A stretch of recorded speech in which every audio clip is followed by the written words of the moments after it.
America ने अपने tariff war से दुनिया को चौंका दिया है। ट्रंप के इस टैरिफ का झटका भारत को भी लगा।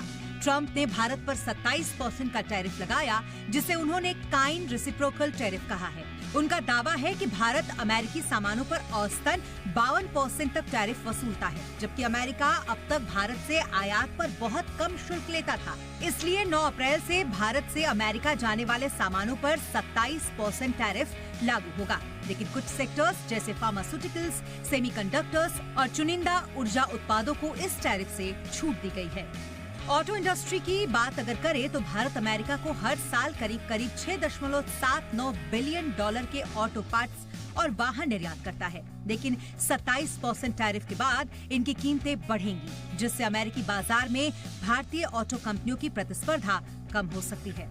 विशेषज्ञों का कहना है कि टाटा मोटर्स, महिंद्रा और अपोलो टायर्स जैसी कंपनियों पर दबाव बढ़ेगा। लेकिन दूसरी तरफ अगर भारत मेक इन इंडिया को बढ़ावा दे और घरेलू मांग पर फोकस करे तो लंबे समय में नुकसान को कम किया जा सकता है। सवाल ये है कि क्या हमारी ऑटो इंडस्ट्री इस चुनौती को अवसर में बदल पाएगी। अब बात टेक्सटाइल की करते हैं। भारत का टेक्सटाइल और अपैरल निर्यात अमेरिका में 9.6 बिलियन डॉलर का है, जो कुल निर्यात का 28% है।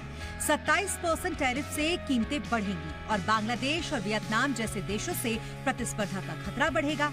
लेकिन एक सकारात्मक पहलू भी है।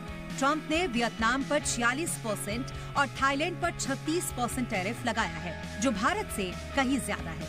ऐसे में भारतीय टेक्सटाइल को अमेरिकी बाजार में फायदा मिल सकता है। तो क्या ये सेक्टर संकट में डूबेगा या नई ऊंचाइयों को छुएगा?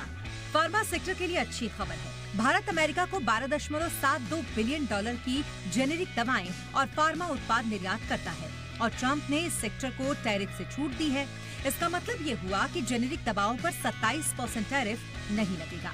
सन फार्मा, सिप्ला, डॉक्टर रेड्डीज जैसी कंपनियां राहत की सांस ले सकती हैं। फिलहाल तो फार्मा इंडस्ट्री मजबूत स्थिति में दिख रही है।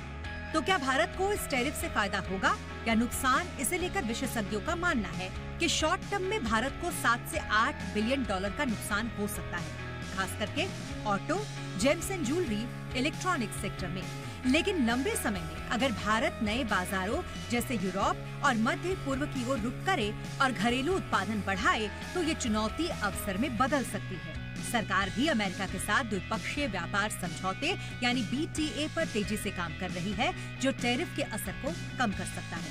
अब जरा दुनिया के बाकी देशों पर नजर डालते हैं। ट्रंप ने भारत के अलावा कई देशों पर भी टैरिफ की मार डाली है।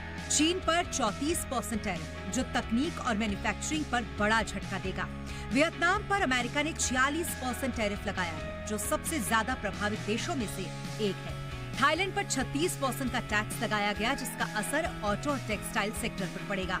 कंबोडिया पर 49% टैरिफ, जो छोटी अर्थव्यवस्था के लिए भारी मार है। यूनाइटेड किंगडम और ब्राजील पर 10% का टैरिफ लगाया गया, जिसका सबसे कम प्रभाव पड़ेगा। यूरोपियन यूनियन पर 20% का टैरिफ लगाया गया, जिसका कोई खास असर नहीं पड़ेगा। ट्रंप का कहना है कि ये टैरिफ अमेरिकी उद्योगों को बचाने और व्यापार घाटे को कम करने के लिए है। लेकिन क्या ये वैश्विक ट्रेड वॉर की शुरुआत है? और ये सवाल हर किसी के मन में है। ट्रंप का ये टैरिफ भारत के लिए एक दो धारी तलवार है। जहां ऑटो और टेक्सटाइल जैसे सेक्टर पर दबाव बढ़ेगा, वहीं फार्मा और कुछ हद तक टेक्सटाइल को फायदा भी हो सकता है। लेकिन असली खेल अब भारत सरकार और उद्योग के हाथ में है। क्या हम इस संकट को अवसर में बदल पाएंगे? क्या नए बाजारों की तलाश और घरेलू उत्पाद हमें मजबूत बनाएंगे? इन सवालों के जवाब आने वाले दिनों में मिल पाएंगे। ब्यूरो रिपोर्ट, जी मीडिया।